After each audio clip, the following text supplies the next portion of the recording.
to directly negotiate with us. Steve Ricchetti and the OMB director. I will have Garrett Graves and my staff meet with them, and we've got a short time frame here to try to find out how we could come to an agreement. But look, I wish we had done this back in February. I requested then, let's sit down and meet. It took the president 97 days. He and Schumer thought people would just want to just raise the debt ceiling without looking at it. And you all know, you've heard me say this many times, this is giving your child a credit card.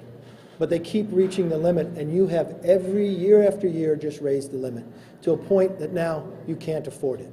Shouldn't you look at how you spend your money? And the great thing about this is, in our bill, Limit, Save, Grow, not only are we able to grow our economy, we get more people into the workforce by work requirements, lift people out of poverty. It helps our supply chain, makes us less dependent upon China, lower the energy cost. That helps with the environment around the world, lowers the CO2 emissions globally.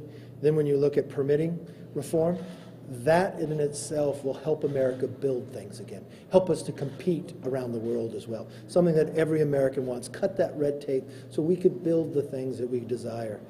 Limit spending into the future. We know government has spent too much.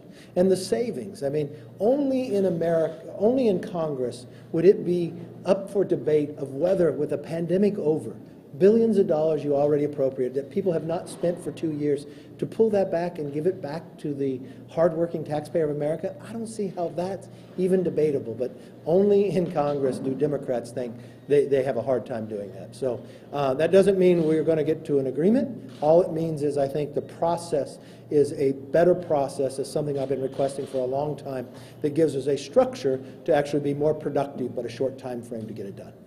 Did you talk any substance in this meeting, any policy substance? We did. We went round and round giving our different perspectives. And when it finally came, I said, Mr. President, these are all good discussions, but frankly, these are things that we discussed on February 1st.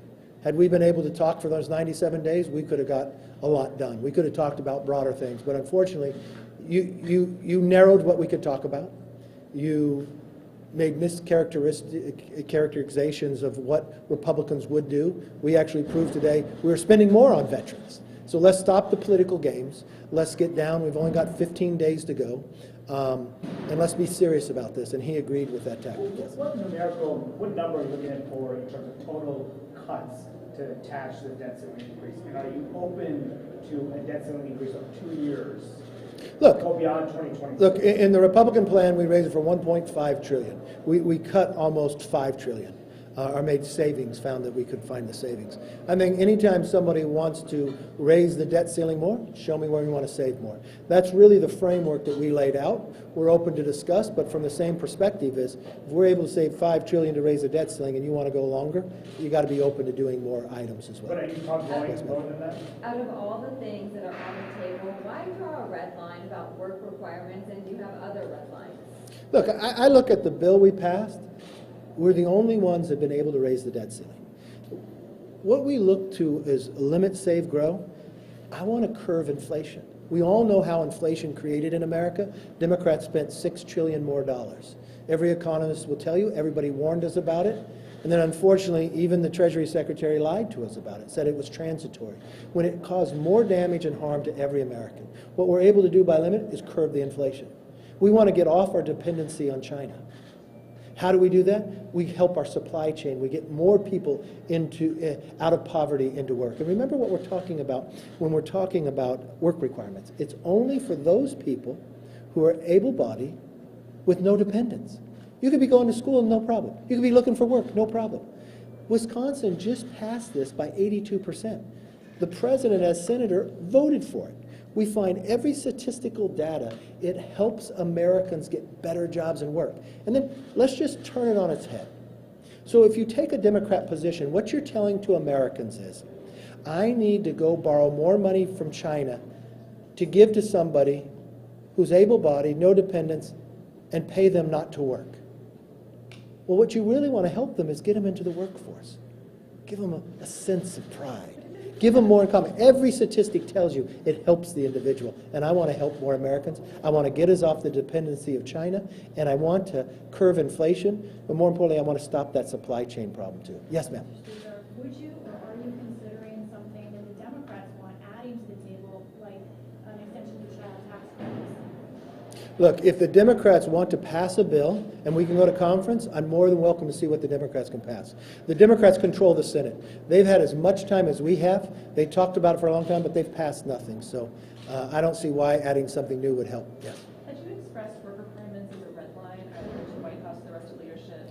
Look, I've talked about a lot of things in it, and I'm not going to negotiate with all of you, but when we look at what we're trying to achieve here, I think it's very important that we help people get out of poverty. Mr. Speaker, you had pledged if the GOP takes the majority in the House that you would investigate the findings of the Durham investigation. Now that the report has been released, what does accountability look like? Well, a number of things. We're asking Durham to come in and testify so we can look at it more. It really raises the question about Adam Schiff. You remember when he told the American people he had proof? Remember when he told them he didn't know the whistleblower? And what he put America through and openly lied to us, and now it's proven in this as well? It raises a lot of questions about his character, his standing inside of Congress, or whether he should even be in Congress. Yes? Mr. Speaker, going forward, obviously you said that the administration has selected those who work directly with your office. What do you see as a goal going forward for the other leaders, McConnell, Schumer, and Jeffries at these times? Look, they have communicated in these meetings, so we kind of know where everybody stands. It gives us a good feel. They too thought this was a good idea. I'm sure in the negotiations of where we go that they will confer with them as well. So it's no different than what President Trump did with Mnuchin negotiating with Nancy Pelosi and others. So it's what has worked in the past. Unfortunately, the Democrats wasted 4 months saying it had to be a clean debt ceiling, say you wouldn't negotiate. Well, you know what? All that has changed now, and now we're at a place we should have been back in February. Clearly, you were calling on the president to put some offers or ideas on the table. Did he put any on the table today? Look, I don't think it's best to negotiate, tell you the thing. We have open discussions. There's things we agree and disagree, but I think we could find common ground, especially when you look at the Limit, Save, Grow bill. So obviously, at the end of the day, this is going to have to be a bipartisan agreement. Are you confident you can keep your conference on board with this going forward? Very much so. I mean, think about it for one moment. Here's a Republican conference that none of you gave credibility to or thought we could achieve anything. You wrote a lot about the Senate. The Senate hasn't passed much. But week after week, from the Parents' Bill of Rights, from standing up for people for safety, rolling back what D.C. wanted to decriminalize, from ending the pandemic when the president said he wouldn't do it, from the ability of lifting the debt ceiling long before the Treasury Secretary told us June 1st was the deadline. We took action ahead of time, not even knowing when it would come. 2, not ignoring the border like the White House has done, just like the debt ceiling, but no, having a border security bill. And we will continue along this path as we go. Look, we are, just as we made our commitment to America, we went out and listened to America, and we're continuing to listen to you. We want to make this economy stronger. We want to make your streets safer. We want to make your energy prices lower. We want to make America stronger. And that's what we do week after week. And we have found that collectively we can work together and find solutions to the problems that America needs most. Yes, sir. How much more optimistic are you now about getting a deal on? Look, I'm not more optimistic. You're only 15 days away and you're trying to raise the debt ceiling? The only thing that I think is better is now we have a format, a structure. It's something that I requested back in February, at the very 1st of February. The president for all that time said, never negotiate. Well, that's not what, 74% of America thought that was the wrong position. It took the president a long time to finally admit that he needed to do exactly what we're doing today. When will these parties start meeting? Look, I'd like to see if they could even meet today. They know each other well. They've met in the past, and I think there's respect for on both sides of the aisle for all of them. So give them opportunity. Speaker, I know you ruled out a short-term debt bill before, but now that you have this process in place, is that something you could see? Look, I think we have the time to find a solution now. One of the biggest problems in this place is it's based on your question itself. You're already asking a question, well, you're going to fail, do you want to do a short term? I'd rather look at the opposite. I'd rather tell you we're going to get this done. Let's expect more out of our elected officials, okay? Yes? Did you discuss any timeline of when you want to get this done? Yeah, it's pretty easy. Janet Yellen says it's June 1st, and you walk it back. How many days do you need to pass it in the House, and how many days do you need to pass it in the Senate? That was really my message to the President today. Time is of the essence. We can go round and round more, but I don't think that's going to be productive, and you're going to bumble your way into a default, and I don't want that for the American public, and we're the only people, Republicans in the Congress, that have lifted the debt ceiling. Now, if you, at the end of the day, want to just pass our bill, then okay. But otherwise, you ought to change the structure of how we're negotiating. Yes, ma'am. Your bill would extend the debt limit only through March of next year. Democrats want to have the debt limit extended through the election. Have you guys resolved that key matter on how long? Look, nothing has been resolved in this negotiation. So the only thing that has changed is we finally have a format that has proven to work years in the past. Now, all the years in the past, they had more time to negotiate. So it's more critical. But the difference, too, is the House Republicans have actually passed something that raises the debt ceiling. So if you get against the wall, you always have a product out there you could pass to make sure you didn't default if that's what you want to do. A lot of speculation has been about sort of non-budgetary items like border security and permitting. I'm curious as to how much those are, in your mind, good places to work at, and how much, whether you're willing to trade those for less dollars in cutting, and if not, how much of that difference is going to be making caps? If you look in our bill, Live It, Save, Grow, we have cutting the red tape so we could build things in America. I think that makes America stronger, saves money, and gets more people working. I would think everybody in America would want to save more American lives and stop fentanyl from coming across the border. I think every American would want to stop catching people on the terrorist watch list just walking across our border. We just caught somebody from Afghanistan. And we've watched what people that came out of that prison in Bagram was able to do and kill 13 Americans, military individuals. You know, just in the month of February alone, we caught more people on the terrorist watch list coming across that border illegally than we caught in the entire 4 years of the last administration. That is a problem. And if we could do something about the border as well, I would welcome it. I'm coming on Thursday, there's going to be a vote on whether to expel George Santos. Do you support that expulsion resolution, or will the House want to table that and vote on the merits? Look, I think the George Santos indictment is very serious. I also know in America you're innocent to proven guilty, but I don't want to sit around and wait. So what I would like to do is move this to ethics. I think I would like the House to take up this work and look at it, and if it rises to that occasion, then, because as we look to all these differences, I mean, we just had a report come out from Durham. What does that say about Adam Schiff? He lied to the American public.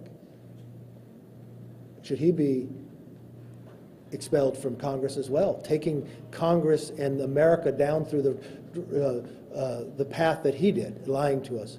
So I think these accusations are very serious. I have a very concern about George Santos. So what I do firmly believe is, just in the foundation of this country, you got to have a process.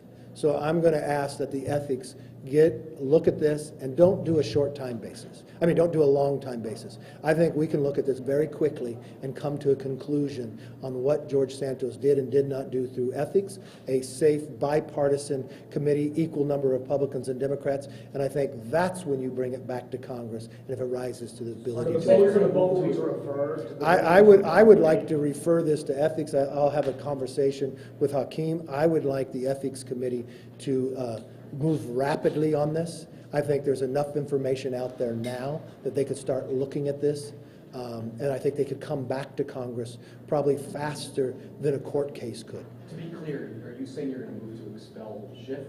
No, I'm raising the question to you. If the Democrats keep this priority, which they haven't held to their own members in the past, right? And I think for Congress to work properly, just like every American, you should have due process, right? Because now what are we finding with the Durham case, right?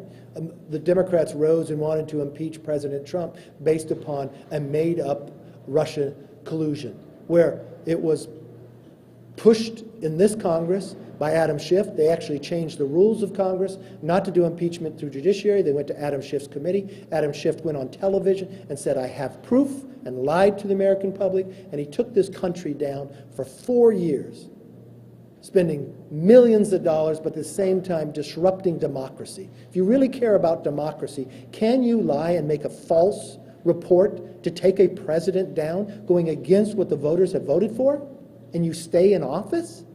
That raises a serious question. Now, the same thing that comes to George Santos. He's gotten indicted, but he still has a process. I don't want to wait around for the courts to act. What I would like to do is have the House take action and have a process here. So let's send it to ethics, which is an equal number of Republicans and Democrats. We've got on there, the chair is Dave Joyce, a former prosecutor who understands, and I think they could do this work rather rapidly and come back and report to the full House on what they find. Mr. Senator, Donald Trump last week saying that default might not be a big deal, make it more difficult to get your members on board for whatever compromise. No, I think our members were able to show that we can raise the debt limit and based upon to limit, to save, and to grow this economy. I think President Trump is a great negotiator. And I think with President Trump, when he does that, he's trying to help a negotiation. Have you talked to him? I've talked to President Trump. Just back to Santos, when you say you want this done rapidly, what are you talking, weeks, months, how long do you? You know, I can't preset, but I know Dave Joyce, being a former prosecutor, he doesn't have to reinvent the wheel. I think there's enough information out there that they can look at this and come back and have a process that the whole Congress could support one way or another. And I think from any American, especially when we look at our Constitution, that's the way we should handle this. And I have a trust in them and the Ethics Committee to do their work. Is President Biden's decision to shorten his trip as a result of your suggestion? Is that something that you two discussed? Well, the president did start by saying he was going to Japan and meet with the G7. His trip after that was to see some other leaders, but he raised the question that those other leaders will be at G7, so he could see them there and then come back, and he said he was available by phone and others. Should Leader Schumer ask the Senate to come back next week? Has he mentioned that? Have we talked about that? Look, they have to deal with their time frame, and I know they will. I don't think they're going to sit out while we're dealing with a debt ceiling, but I think as we negotiate, if we're able to come to an agreement, I'm pretty confident they'd come back and vote on it. Last question? Yes, sir. Just to get back to Schiff and Santos, an unindicted congressman with one facing 13 indictments? Well, there's been a number of members in the past who've been indicted, especially on the Democrat side, and I never saw somebody raised to remove them from the House. And really, if you are now raising the question of this, because they were moving this even before the indictment, I think when the indictment has been put in place, I think the House should take actions right now. I think we should have ethics take the work to seriously look. These are serious accusations. But I also think everybody in America is able to have due process, just like Mr. Santos would be able to do with court. But I think from the House perspective is, should we wait till the court takes our action, or can the ethics look at this and look at it very seriously? And what I would encourage the Ethics Committee to do, look, I can't control ethics one way or another, but what I would encourage Ethics Committee to do is to do this quickly, to look at this. Don't play time out. There's enough facts. There's enough ability for people to come in and give your answers, and diligently together in a bipartisan manner look at it. I think for the long term of the House and the respect of the House, that is the way we should handle things, and especially going forward to anybody else. Yesterday, your whip came out in support of impeaching Secretary Mayorkas. Do you support this impeachment? Look, I think like anything else, I look at it from a constitutional point of view. I was very clear with Secretary Mayorkas months ago, even before this Congress took over, that I think he had failed at his job. I think every American, when they look at when Mayorkas goes on television, tells them the border is secure, and why you have in the camera frame thousands of people just walking into America, nobody believes that. I bet if you hook Mayorkas up to a lie detector test, he could not pass a lie detector saying the border is secure. I think America has a lot of questions, and I think he should have to come before the committee and answer all Americans about this. Other than that, thank you very much. It's been a pleasure spending time with you. I know you have a choice in your interviews, and I appreciate you selecting me. Take care.